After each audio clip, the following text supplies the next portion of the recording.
In 1964, Ford had a problem, and it was sitting in the winner's circle. The Daytona 500 had just been dominated by Chrysler's new 426 Hemi. Richard Petty had driven it to victory, and the message to Ford was brutally simple. The old rules of American V8 warfare had changed.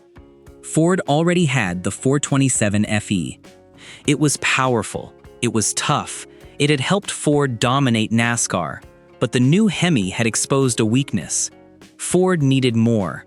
So engineers in Dearborn did something almost ridiculous. They took one of America's biggest pushrod V8s and transformed it into an overhead cam monster.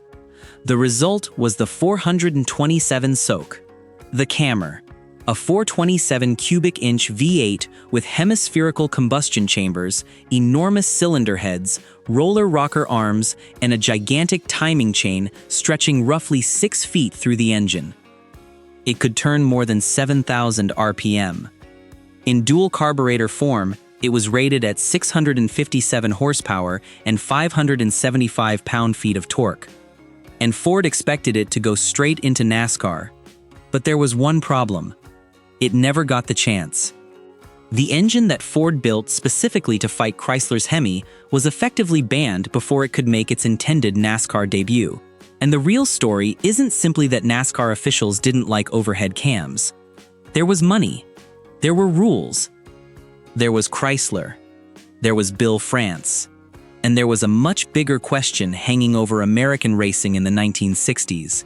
How much freedom should a manufacturer have to build a racing engine that barely resembled anything an ordinary customer could buy? Because once you understand that question, the story of the 427 SOHC becomes much darker. Most people think Ford simply built the ultimate V8, got rejected, and moved on. Not quite. You think you know the Cammer? Not like this. The story begins in 1964, when Chrysler shocked NASCAR with the 426 Hemi. The Hemi was designed around a simple but devastating idea.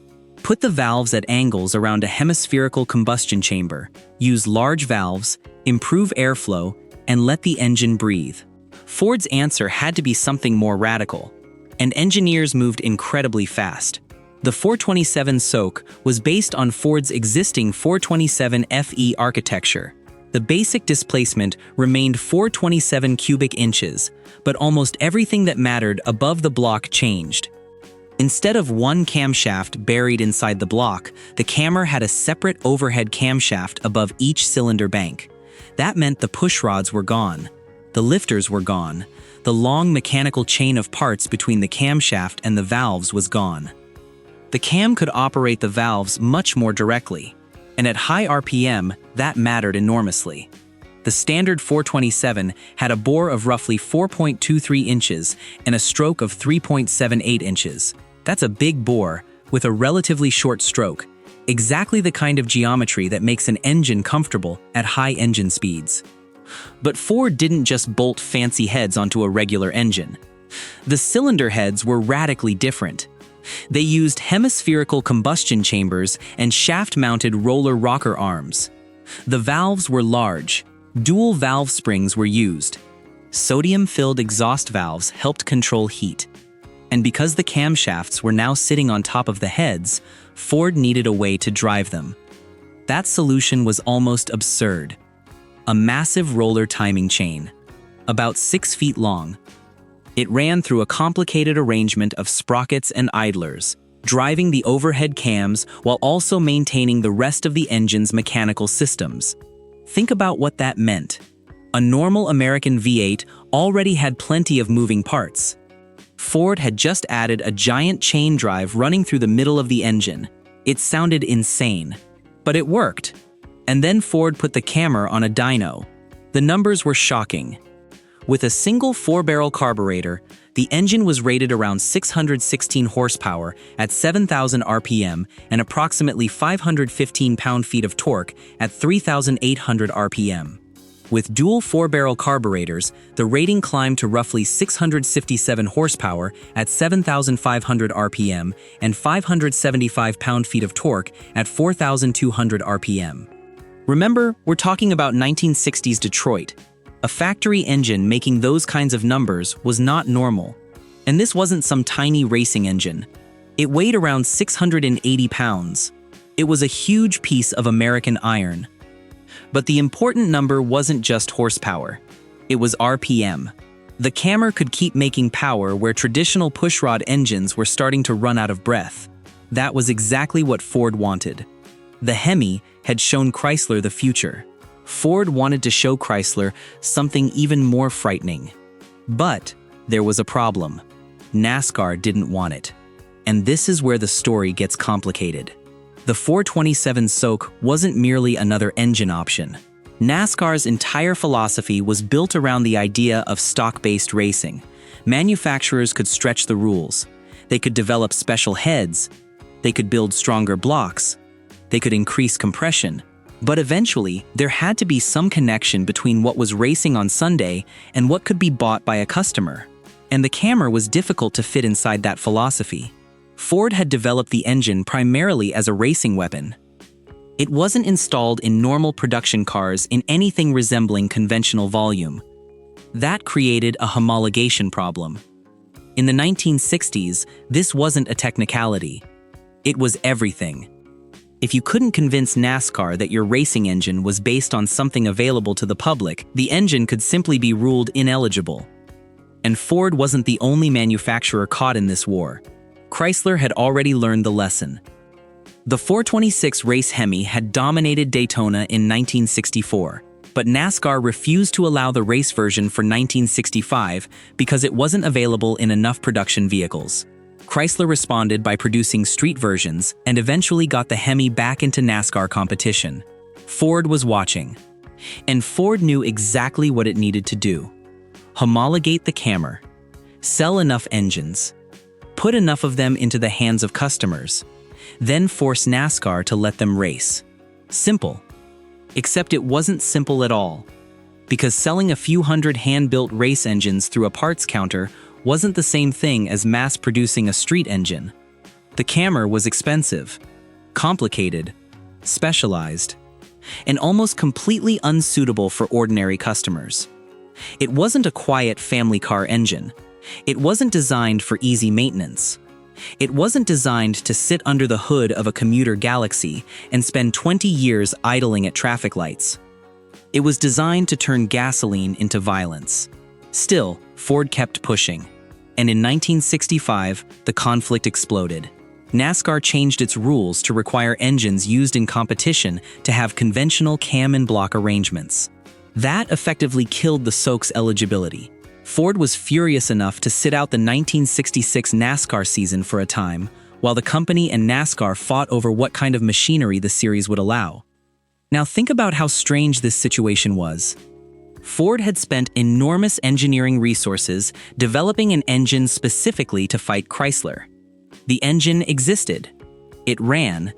It made more than 600 horsepower. It was already being sold through Ford's parts system.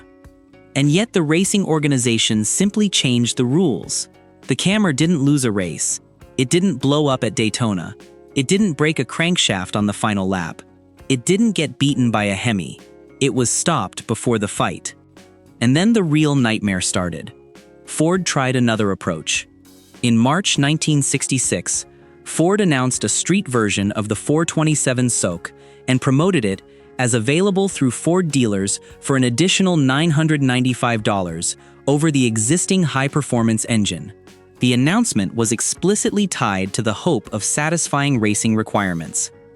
That sounds like the moment Ford finally solved the problem. But it didn't. Because there was a massive difference between announcing an engine and actually building it into a true production car. The Cammer never became a normal factory-installed option in the way the 426 Hemi eventually did. And NASCAR wasn't going to forget that. Ford had another problem too. Even if NASCAR allowed the engine, the rules were increasingly stacked against the kind of car Ford would have to use. At one point, the SOHC-powered Galaxy faced a substantial weight disadvantage compared with the lighter Chrysler Intermediates. Contemporary accounts describe a roughly 200-pound penalty for the SOHC combination, making the big Ford a difficult weapon against lighter Hemi-powered Dodges and Plymouths. So Ford had built an engine that could potentially overpower the competition. But NASCAR could make the car carrying it heavier. That changes everything. Imagine you're driving a 4,000-pound sedan around Daytona. Then imagine your rival is driving a lighter intermediate with an engine making comparable power. The extra horsepower doesn't automatically save you. Every pound matters. Every corner matters. Every time you accelerate out of a turn, you're dragging that weight with you. And Daytona wasn't just about horsepower. It was about aerodynamics, tires, gearing, braking, reliability, and fuel strategy. Ford's engineers understood that. And suddenly the Cammer wasn't the guaranteed Hemi killer it had looked like on the dyno. It was becoming an extremely expensive answer to a problem that NASCAR was refusing to let Ford solve.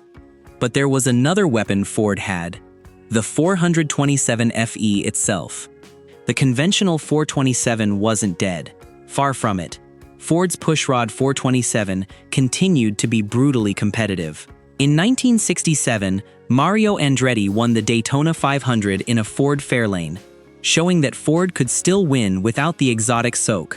And that changed the economics. Why spend millions developing and supporting an engine NASCAR won't let you race when the existing 427 can still win? That's the question Ford executives eventually had to face. And it gets even more interesting when you look at Ford's own internal numbers. A Ford Racing Program document from 1967 projected an inventory of 203 SOHC engines at a planned cost of $3,200 each. After NASCAR's rules prevented their intended use, Ford had to devalue those engines to approximately $1,900 each to facilitate retail liquidation. Read that again. 203 engines, thousands of dollars each, sitting there, waiting for a race they weren't allowed to run. That wasn't just an engineering failure, that was a business problem. And Ford hated wasting money. So what did they do with the engines? They found somewhere else to use them. Drag racing. And suddenly the Cammer found the battlefield it had been denied. The NRO world was completely different.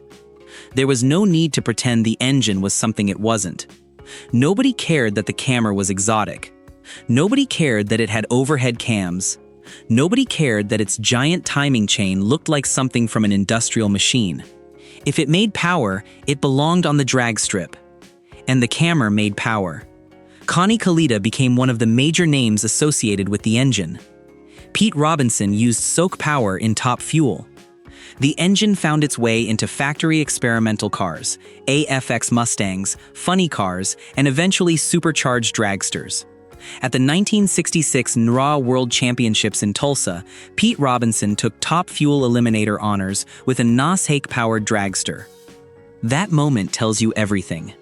The engine Ford couldn't get into NASCAR was winning somewhere else. And not just surviving, winning.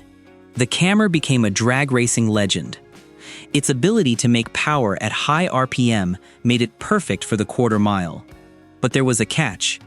The same thing that made the engine extraordinary also made it difficult. The overhead cam system was mechanically complex.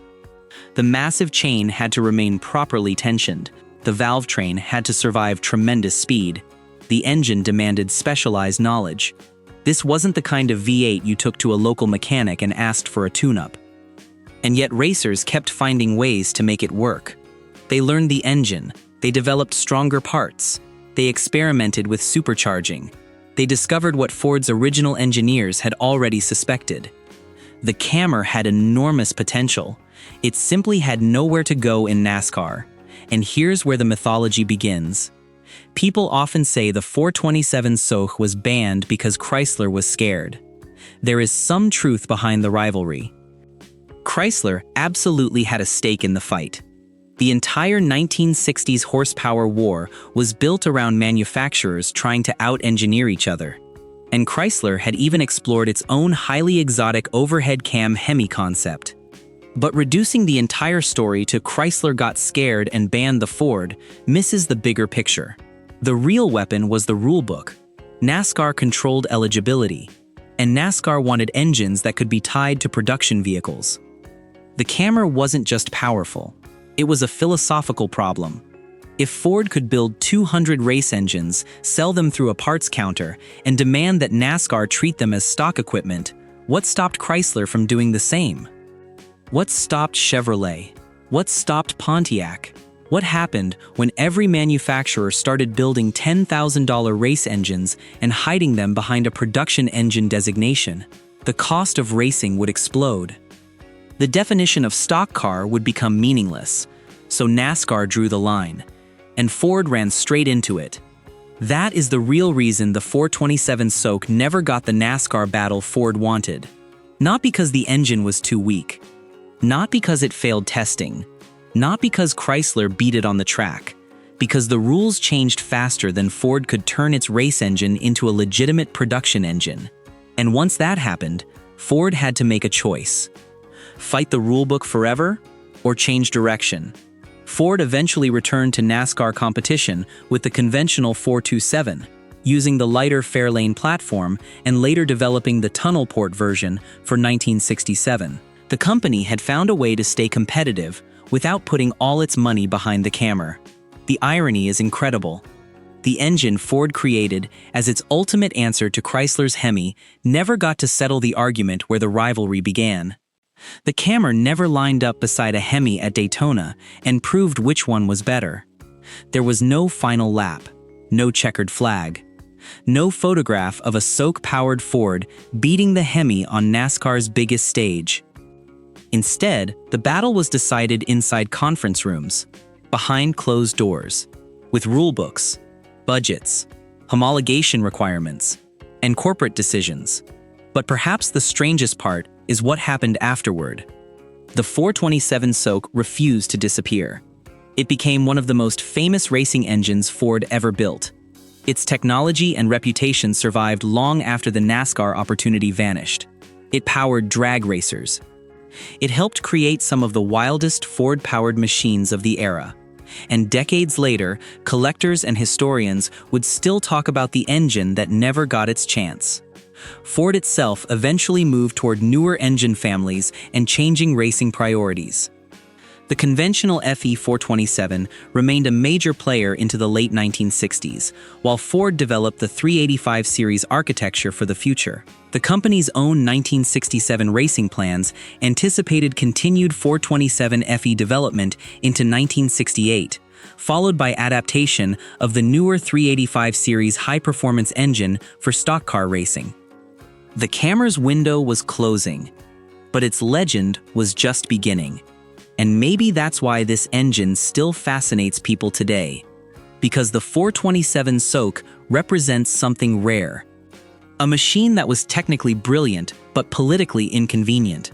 An engine powerful enough to scare an entire racing establishment, yet never given the opportunity to prove itself in the arena where it was born. It was Ford's answer to the Hemi.